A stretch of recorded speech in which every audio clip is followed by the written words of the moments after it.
స్పేస్‌లోకి వెళ్లి అక్కడ ఉండి తిరిగి రావటం అంటే మామూలు విషయం కాదు.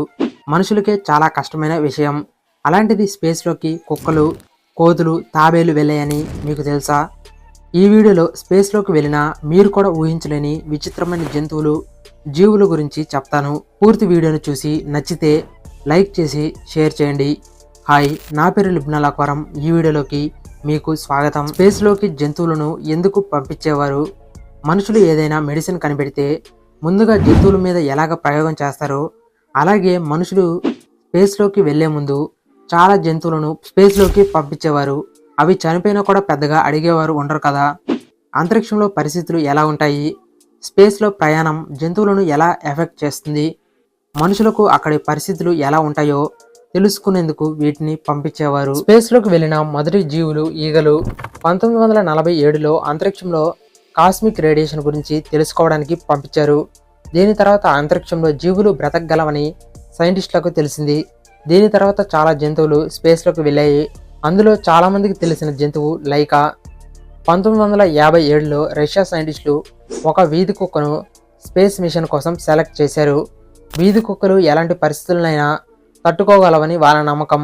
స్పేస్లోకి వెళ్ళిన మిగతా జంతువులతో పోలిస్తే లైకా చాలా ఫేమస్. ఎందుకంటే లైకా భూకక్షలో తిరిగిన మొదటి జంతువు. స్పూత్నిక్ 2 అనే స్పేస్ క్రాఫ్ట్ లో లైకాను పంపించారు. ఈ స్పేస్ మిషన్ లక్ష్యం స్పేస్ లో జీవులు ఎలా సర్వైవ్ అవుతాయో తెలుసుకోవడం, అలాగే స్పేస్ ట్రావెల్ జంతువులకు ఎలా ఎఫెక్ట్ చేస్తుందని తెలుసుకోవడం. ఈ ప్రయోగం తర్వాత మనుషుల స్పేస్ ట్రావెల్ కు ఉపయోగపడింది. అయితే దానికి ట్రైనింగ్ ఇచ్చి స్పేస్ లోకి పంపించారు. కానీ రాకెట్ లాంచ్ చేసిన 5 నుంచి 7 గంటల్లో ఆ స్పేస్ క్యాప్సూల్ విపరీతంగా వేడికి గురి కావడం వల్ల అది చనిపోయింది. అప్పటి రష్యా అధికారులు లైకా చాలా రోజులు బ్రతికింది అని చెప్పారు. కానీ తర్వాత వాళ్ళు కూడా ఒప్పుకున్నారు. దీని తర్వాత 1960లో 2 కుక్కలను, బెల్కా, స్ట్రెల్కా అనే 2 కుక్కలను కూడా అంతరిక్షంలోకి పంపారు. అయితే అవి విజయవంతంగా తిరిగి వచ్చాయి. దీని తర్వాత 1961లో మొదటిసారి రష్యా ఒక మనిషిని అంతరిక్షంలోకి పంపించారు. అతని పేరు యూరి గగారిన్. ఇప్పటి వరకు స్పేస్లోకి 30కి పైగా చింపాంజీలను, కోతులను నాసా, ఫ్రాన్స్, రష్యా వాళ్ళు స్పేస్లోకి పంపించారు. మనుషులకు దగ్గరగా ఉండే జీవులు ఇవే కదా.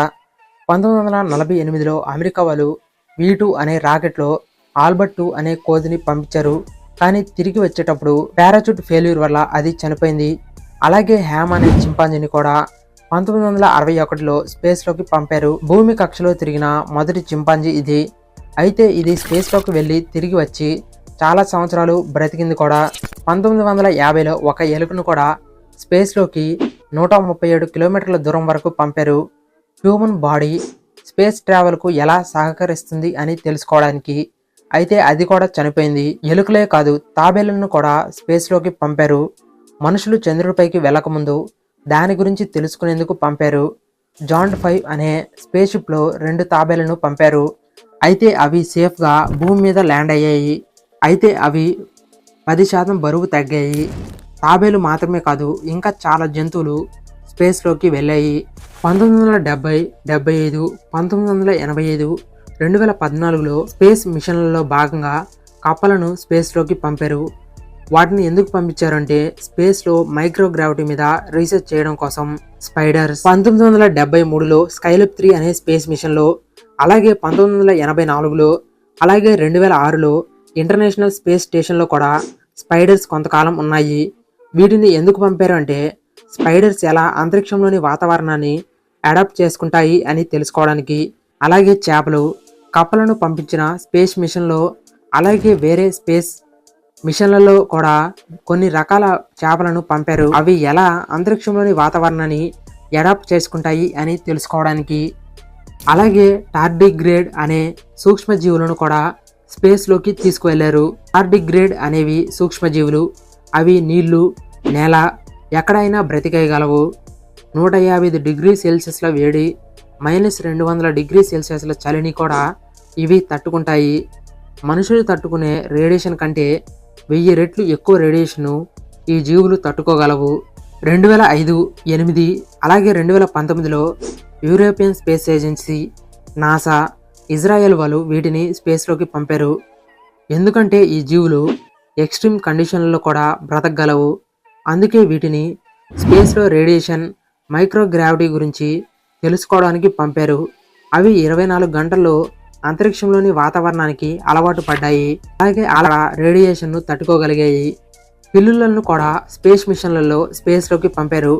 చాలా వరకు జంతువులను స్పేస్లో వాటి బిహేవియర్ ఎలా ఉంటుంది అని తెలుసుకోవడానికి పంపేవారు. ఆ ఎక్స్పెరిమెంట్స్ తర్వాత మనుషుల స్పేస్ ట్రావెల్కు ఉపయోగపడింది. ఆ ప్రయత్నంలో చాలా జంతువులు చనిపోయాయి కూడా. ఈ వీడియో నచ్చితే లైక్ చేసి షేర్ చేయండి. నచ్చకపోతే డిస్లైక్ చేయండి. Thanks for watching. Thank you. జై హింద్.